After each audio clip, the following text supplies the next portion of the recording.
आज हम बीए द्वितीय वर्ष के विद्यार्थियों के लिए आर्थिक और संसाधन भूगोल के अंतर्गत शक्ति के संसाधन विषय पर विस्तृत चर्चा करेंगे।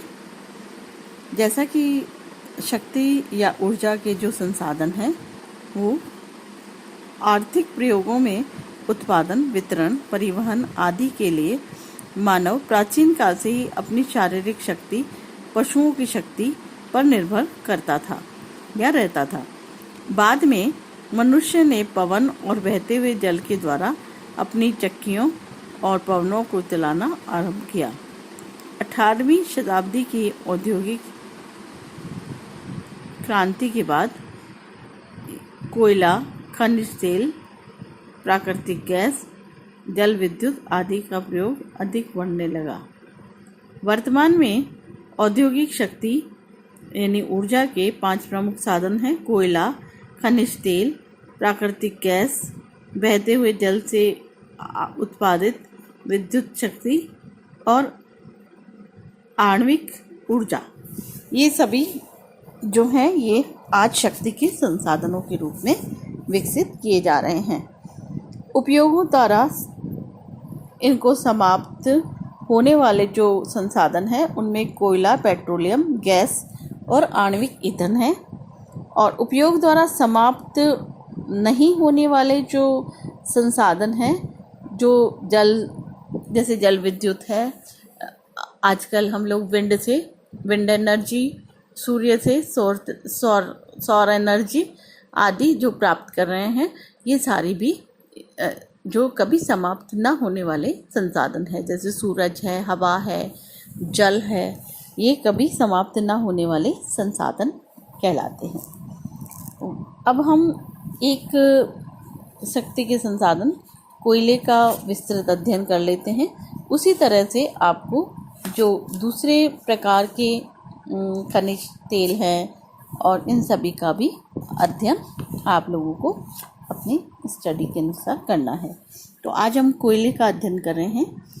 वर्तमान काल में विश्व की आधी से कुछ कम औद्योगिक शक्ति कोयले से प्राप्त होती है।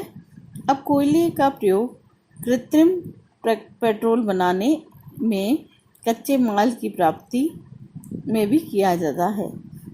यद्यपि इसकी चौथाई शताब्दी में शक्ति व अन्य संसाधनों पेट्रोलियम, प्राकृतिक गैस, जल विद्युत और अणु ऊर्जा आदि का प्रयोग में वृद्धि होने लगी है और कोयले का जो प्रयोग है वो निरंतर कम होने लगा है।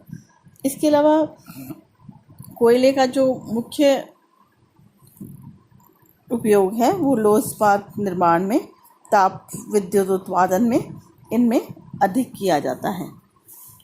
अब सबसे पहले हम देखेंगे कि कोयले की उत्पत्ति कैसे हुई थी। कोयला एक खनिज पदार्थ है जो भूपटल पर अवसादी शैलों में पाया जाता है एवं कठोर, काला, चमकदार पदार्थ है जिसमें कार्बन की मात्रा पाई जाती है। और कोयले का वास्तव में फॉसिल वनस्पति से भी निर्माण माना जाता है।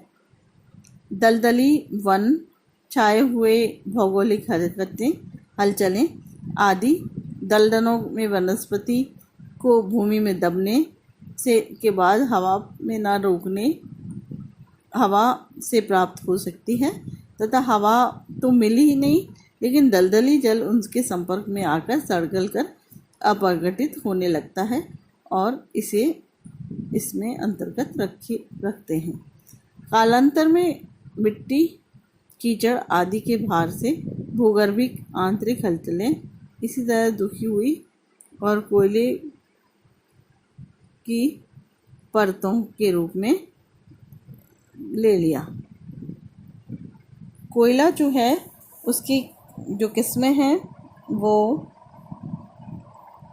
एंथ्रेसाइट, बिटुमिनियन, लिग्नाइट, कैनन और पीट कोयला है। जैसा कि आप सभी जानते हैं कि कोयले में जो एंथ्रेसाइट है उसमें 90% कार्बन पाया जाता है। बिटुमिनियस में 70 to 90% तक कार्बन पाया जाता है। लिग्नाइट में 45 to 70% पाया जाता है। कैनल में 40% से कम पाया जाता है और पीट कोयले में 35% तक कोयले यानी कार्बन के अंश पाए जाते हैं।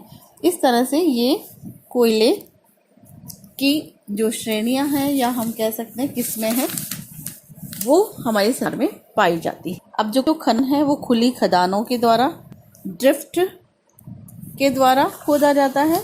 शाफ्ट बनाकर इनकी खोदी जाती है। ढाल और मतलब स्लोप पे ढाल बनाकर और उनको खदानों में खोदा जाता है। इस तरह से जो कोयला है परंपरागत और पुराने तरीकों से ही खोदा जाता है। भारत अब है कोयले के जो संचित भंडार है वो विश्व में कोयले के संचित भंडार चीन में है, संयुक्त राज्य अमेरिका में है,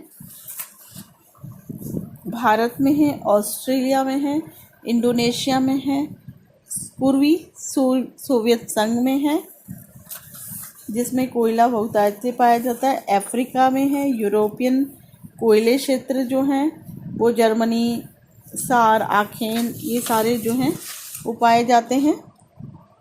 ये जो हैं कोयले से के छोटे मोटे देश हैं। अब कोयले से प्राप्त जो प्रोडक्शन है, जो कोयले से और क्या क्या प्राप्त होता है, कोयले से हमें डामर या कोलतार, एंथ्रासिन तेल, मोटर बेंजोल, जाइलॉन वस्त्र, घरेलू गैस, प्लास्टिक बनाने का नेफ्थलीन, कृत्रिम रबर बनाने में तेल, अमोनिया कार्बनिक अम्ल, गंधक अम्ल, कृत्रिम पेट्रोल आदि पाए जाते हैं। कोयले का जो संरक्षण है उसके विषय में सबसे पहले तो कोयला जो है संरक्षित किस प्रकार से किया जा सकता है और कोयले का जो महत्व है वो एक बहुत बड़ी शक्ति के संसाधन के रूप में है और ये घरेलू ईंधन के रूप में रसोई घरों में और ठंडे देशों में मकान को गर्म करने के लिए भी काम में लिया जाता है।